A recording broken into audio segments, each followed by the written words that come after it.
Assalamualaikum warahmatullahi wabarakatuh. Perkenalkan, nama saya Alfia Mitra Duryani dengan NIM 1930110001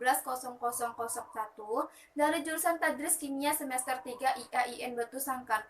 Baiklah, di sini saya akan menjelaskan praktikum kimia organik 1 dengan judul Identifikasi alkohol, karbonil, dan asam karboksilat. Yang pertama, kita masuk ke identifikasi alkohol. Di sini ada tujuannya, yaitu untuk mengetahui reaksi yang terjadi pada senyawa alkohol. Atau saya ulang lagi, untuk mengetahui reaksi spesifik yang terjadi pada senyawa alkohol. Kita masuk ke teorinya, yaitu di sini ada pengertian dari alkohol. Alkohol adalah kelompok senyawa organik dengan gugus fungsinya itu hidroksil atau dibuat dengan minus OH. Lalu kita masuk ke teori kedua, yaitu alkohol berdasarkan letak gugus OH pada C-nya atau pada karbonnya. Ada tiga. Yang pertama ada alkohol primer, alkohol sekunder, dan alkohol tersier. Kita masuk yang pertama ke alkohol primer. Kalau alkohol primer ini gugus OH-nya terikat pada C primer atau atom C yang mengikat satu atom C lainnya. Contohnya itu ada metanol, etanol, propanol. Dan oksidasi yang terjadi pada alkohol primer ini terjadi dalam dua tahap. Yang pertama, tahap pembentukan alkoholida dan tahap pembentukan asam karboksilat. Lalu yang kedua itu ada alkohol sekunder, yaitu gugus hidroksilnya atau minus OH itu terikat pada atom C sekundernya, yaitu atom C yang mengikat dua atom C lainnya. Contohnya itu ada isopropanol atau isopropil alkohol. Oksidasi yang terjadi pada senyawa ini akan membentuk keton, yang mana keton tersebut tidak dapat bereaksi lagi. Yang ketiga yaitu ada yang namanya alkohol tersier, yaitu gugus OH-nya itu terikat pada atom C tersier, yang mana atom C yang mengikat tiga atom C lainnya. Contohnya itu adalah tersier butil. Oksidasi yang terjadi pada alkohol tersier ini tidak dapat bereaksi dengan KMNO4 dan oksidator lainnya. Itulah macam-macam alkohol berdasarkan letak gugus OH pada C-nya atau pada karbonnya. Lalu kita masuk ke teori ketiga, yaitu macam-macam reaksi pada alkohol. Ada 4. Yang pertama ada reaksi substitusi, reaksi eliminasi, reaksi oksidasi, dan reaksi esterifikasi.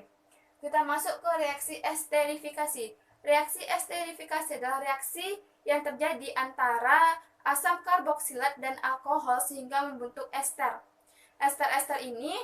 Esterifikasi ini akan berlangsung dengan menggunakan katalis asam yang bersifat reversibel.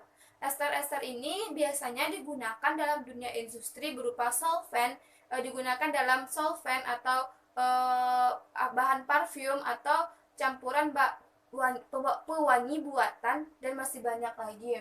Dalam esterifikasi di dunia industri itu biasanya menggunakan asam sulfat pekat. Jelas ya tentang reaksi esterifikasi. Lalu kita masuk ke praktikumnya, yaitu ada alat dan bahan.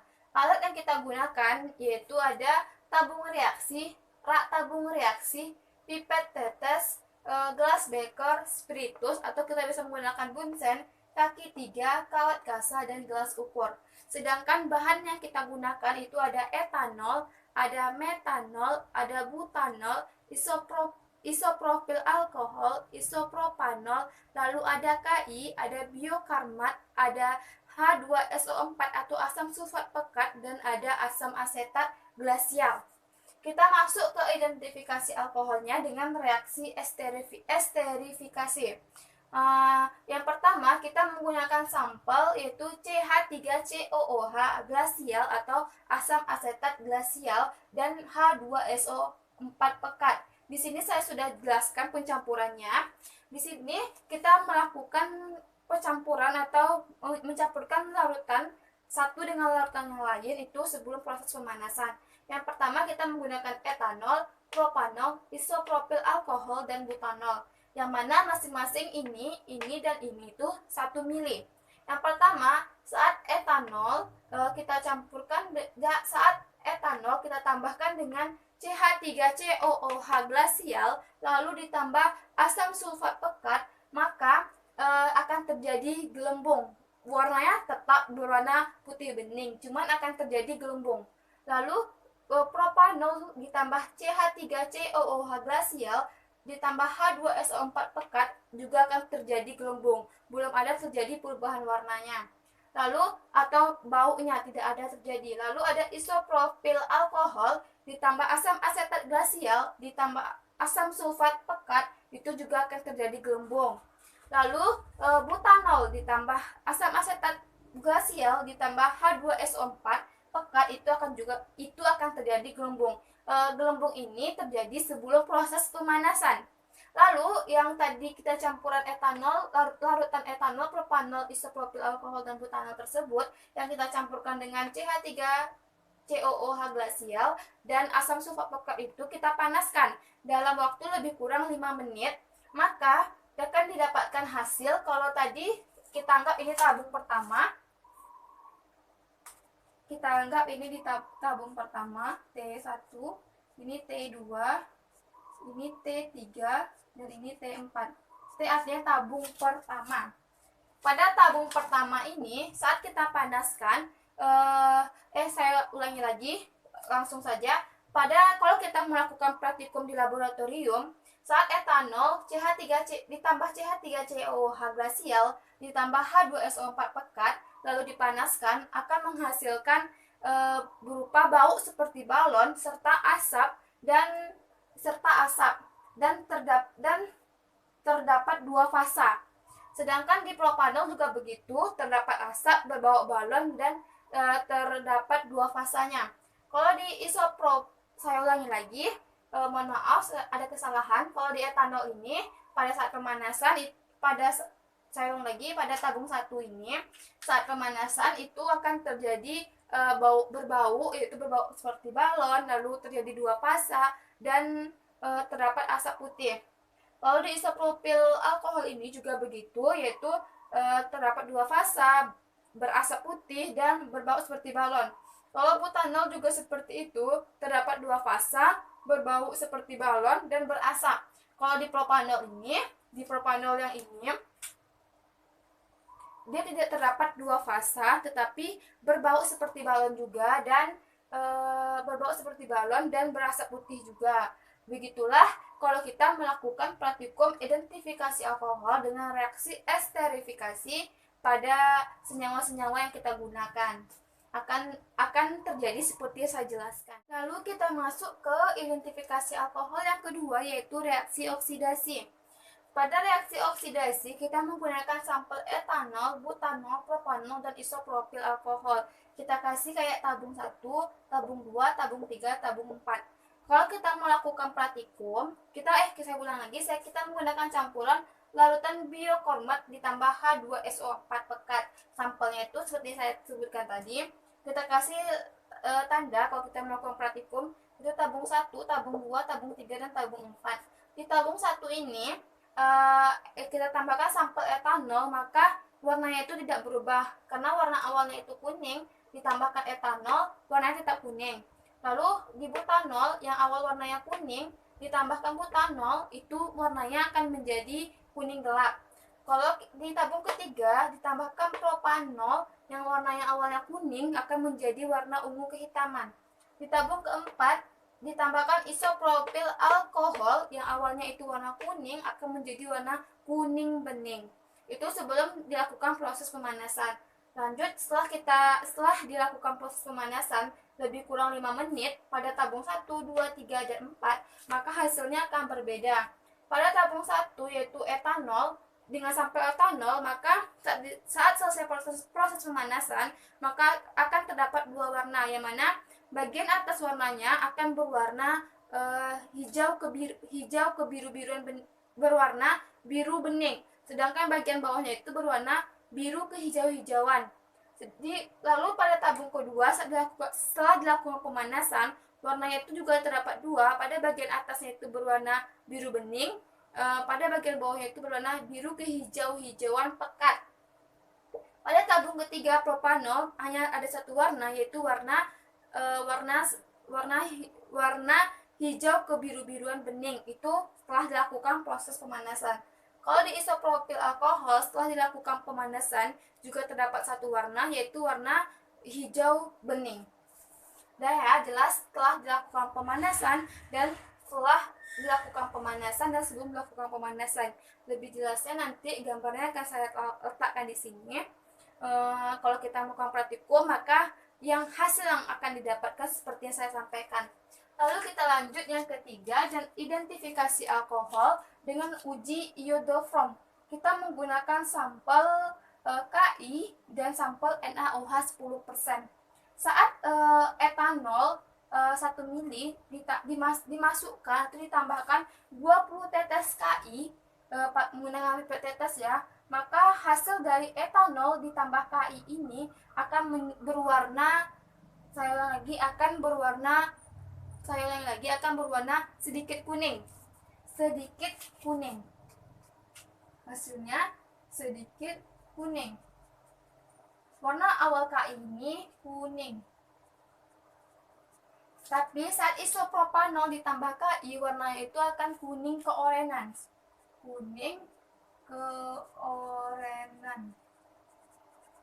Kalau isopropil alkohol ditambah KI, itu warnanya akan sedikit kuning. KI-nya kita masukkan sebanyak 20 tetes seperti sudah saya buatkan. Kalau butanol ditambah KI, warna yang dihasilkan itu kuning keorenan, sama dengan isopropanol tadi. Kuning keorenan. Sudah jelas ya. Lalu setelah kita tambahkan KI tadi, sampel KI pada masing-masing bahan kita gunakan, lalu kita tambahkan lagi NaOH 10%. Kita kasih label, ini tabung 1, ini tabung 2, ini tabung 3, dan ini tabung 4. Tabung 1, 2, 3, 4.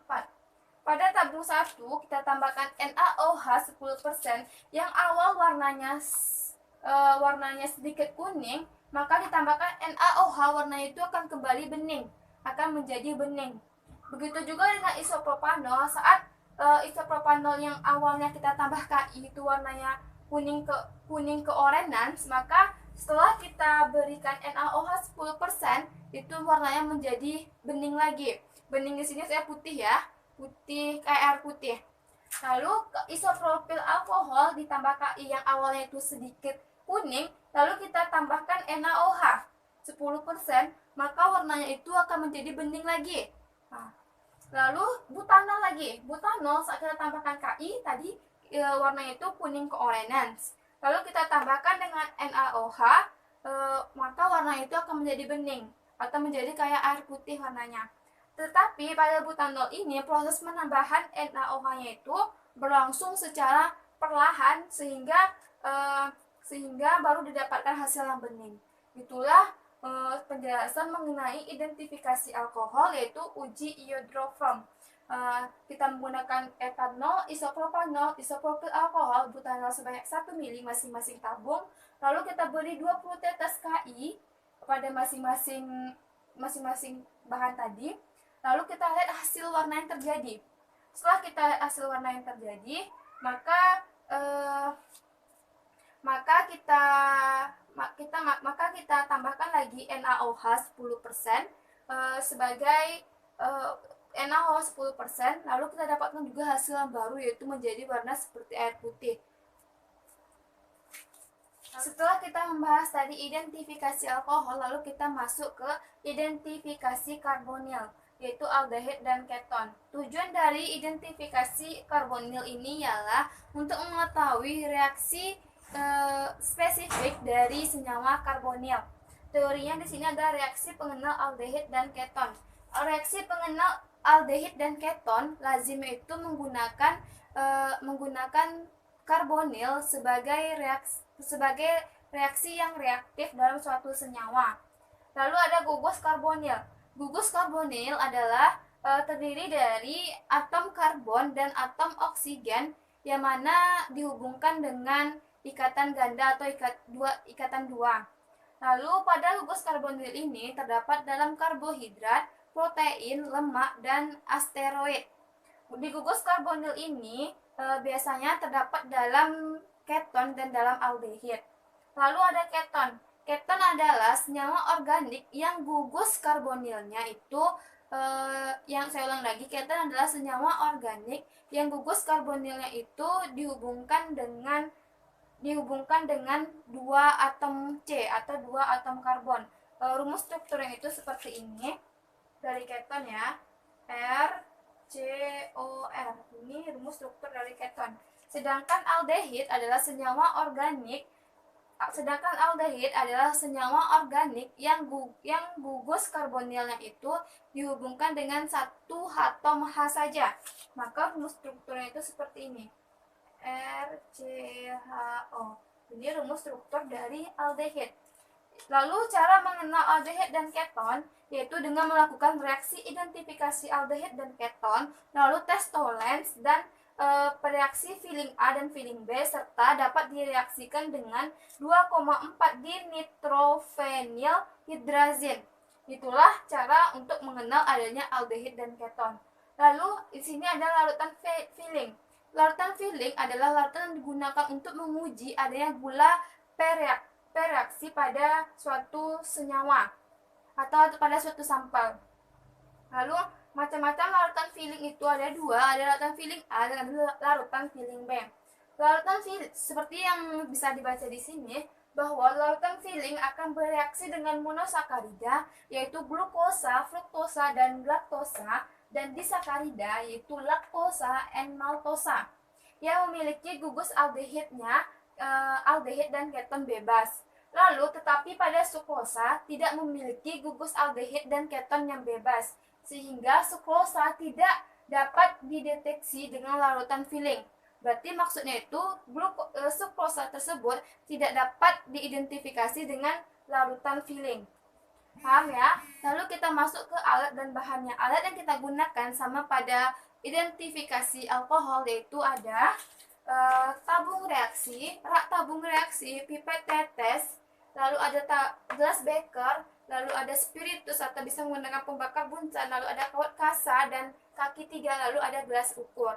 Sedangkan bahan yang kita gunakan pada identifikasi karbonil ini ada filling A, ada filling B, lalu ada lagi ada filling A, filling B, lalu ada formalin, ada aseton, ada reagen Tollens.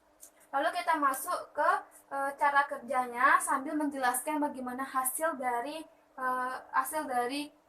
praktikum kalau kita melakukan praktikum di laboratorium. Yang pertama, kita beri dulu labelnya yaitu ada tabung 1, tabung 2, tabung 3, dan tabung 4. Ini kita lakukan sebelum proses pemanasan. Pada sebelum proses pemanasan, saat filling A ditambah filling B ditambah formalin, warna yang dihasilkan itu akan berwarna biru bening. Warna yang dihasilkan dari filling A ditambah filling B ditambah formalin itu biru bening. Lalu pada tabung kedua, saat filling A ditambah filling B ditambah aseton, lalu yang warna dihasilkan menjadi biru kehijauan. Warna dihasilkan dari filling A ditambah filling B ditambah aseton itu biru kehijauan. Lalu saat Tollens ditambahkan dengan formalin, maka warna dihasilkan adalah kehitam dan terdapat cincin perak dan terjadi endapan berwarna hitam. Kalau di tabung keempat, Tollens ditambah aseton itu warnanya adalah coklat dan terdapat endapan berwarna coklat juga. Lalu ini kan sebelum proses pemanasan nih, bisa tulis sebelum proses pemanasan. Lalu bagaimana hasil setelah proses pemanasan? Di tabung 1, setelah proses hasil pemanasan, maka akan terjadi endapan berwarna merah. Terdapat endapan merah. Warnanya tetap adalah warna biru bening, tetapi terdapat endapan berwarna merah. Sedangkan di filling A sedangkan di tabung 2 itu terdapat juga endapan berwarna merah dan warnanya tetap biru kehijauan. Endapannya juga berwarna merah. Lalu pada Tollens ditambah formalin tadi, sebelum pemanasan kan warnanya itu hitam dan terdapat cincin perak serta terdapat endapan. Saat proses pemanasan lagi, maka hasilnya juga sama yaitu berwarna hitam terdapat cincin perak dan terdapat endapan berwarna hitam. Lalu pada tabung ketiga yaitu solusi ditambah aseton, warnanya itu kan tadi sebelum pemanasan warna itu kecoklatan. Lalu setelah proses pemanasan warna itu tetap kecoklatan, terdapat endapan coklat juga dan terdapat endapan coklat juga. Itulah hasil dari uji saya ulang lagi, itulah hasil dari identifikasi karbonil yaitu aldehid dan keton dengan menggunakan reaksi filling A dan filling B. Paham ya? Lalu kita lanjut ke identifikasi terakhir yaitu identifikasi asam karboksilat. Akan saya hapus terlebih dahulu papan. Lalu setelah kita tadi sudah membahas tentang identifikasi alkohol, lalu identifikasi karbonil, kita masuk ke identifikasi terakhir yaitu identifikasi asam karboksilat. Di sini sudah saya tuliskan yaitu identifikasi asam karboksilat. Tujuannya adalah untuk mengetahui reaksi spesifik dari asam karboksilat tersebut. Teorinya di sini asam karboksilat. Suatu asam karboksilat itu mengandung saya ulang lagi, suatu asam karboksilat adalah suatu senyawa organik yang mengandung gugus fungsi karbonil. Lalu apabila asam karboksilat ditambah basa, maka itu akan menghasilkan garam. Lalu sedangkan asam karboksilat ditambah alkohol itu akan menghasilkan ester. Reaksi ester adalah reaksi dengan air atau sering disebut dengan hidrofil yang akan menghasilkan asam karboksilat dan alkohol. Contoh dari asam karboksilat yang sering kita jumpai itu adalah asam asetat atau CH3COOH atau cuka. Alat dan bahan yang kita gunakan, alat itu sama dengan identifikasi alkohol sebelumnya dan identifikasi karbonil, yaitu ada tabung reaksi, rak tabung reaksi, ada gelas beker, ada spiritus, lalu ada kawat kasa dan kaki tiga, dan terakhir ada gelas ukur. Sedangkan bahan yang kita gunakan pada praktikum identifikasi asam karboksilat itu ada etanol, lalu ada isonamil, ada metanol, ada butanol, lalu ada asam salisilat, lalu ada H2SO4 pekat, dan ada metil salisilat serta NaOH 6 molar, dan ada aquades serta asam klorida. Lalu kita masuk ke cara kerjanya sambil kita menjelaskan apa hasil dari reaksi yang kita lakukan. Yang pertama, di tabung kita kasih label dulu tabung 1, 2, 3, 4, 5.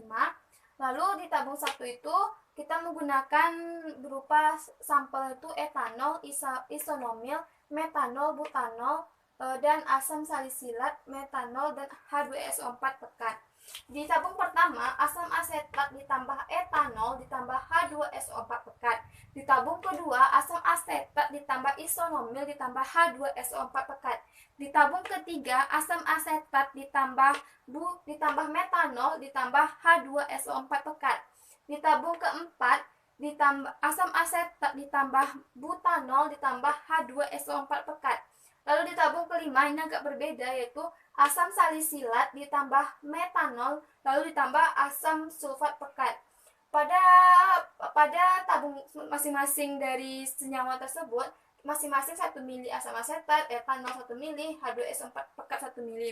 Masing-masingnya 1 mili ya. Ini kita campurkan dulu, lalu kita lakukan pemanasan. Saat kita lakukan pemanasan, ini yang senyawa ini tadi, campuran ini lebih kurang 10 menit, maka tabung 1 saat dilakukan pemanasan lalu ditambah aquades, maka baunya itu seperti bau balon. Sedangkan warna yang dihasilkan itu adalah bening keruh. Sedangkan fasenya itu hanya satu fase. Jadi tidak ada ya. Pada tabung kedua kita menggunakan sampel isonamil lalu ditambah aquades, maka baunya itu seperti bau kutek. Bagi teman-teman yang pernah bauan kutek, maka bau dari reaksi ini bau kutek, maka warnanya pun juga bening serta fasenya itu cuma satu. Sedangkan di tabung ketiga kita menggunakan sampel itu metanol, ditambahkan Aquades, dilakukan pemanasan terlebih dahulu, ditambah Aquades, maka baunya itu seperti balon lagi. Warnanya itu bening masih, fasenya itu cuma satu. Sedangkan di tabung keempat ditambah butanol, ditambah dulu Aquades, maka baunya itu bau khas butanol, berbau khas butanol. Warnanya itu juga bening, cuman pada butanol ini ada bidang batasnya. Terdapat bidang batas.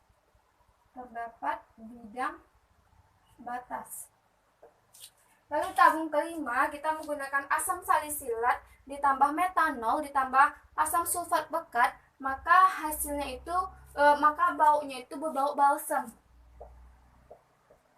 Warnanya tetap bening dan tidak ada fase atau cuma satu fase saja. Lalu kita masuk ke identifikasi kedua asam karboksilat.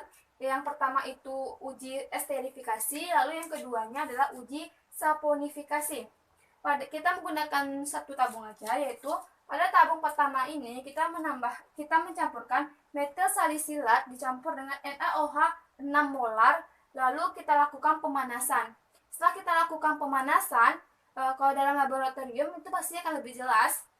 Metil salisilat ditambah NaOH 6 molar dilakukan pemanasan, lalu setelah itu kita tambahkan Aquades. Maka hasil dari pemanasan itu yang pertama akan berwarna bening keruh. Setelah kita lakukan proses pemanasan, lalu kita dinginkan. Yang awalnya tadi bening keruh, setelah kita dinginkan, lalu kita tambahkan asam klorida. Maka warna yang awalnya bening keruh maka akan menjadi warna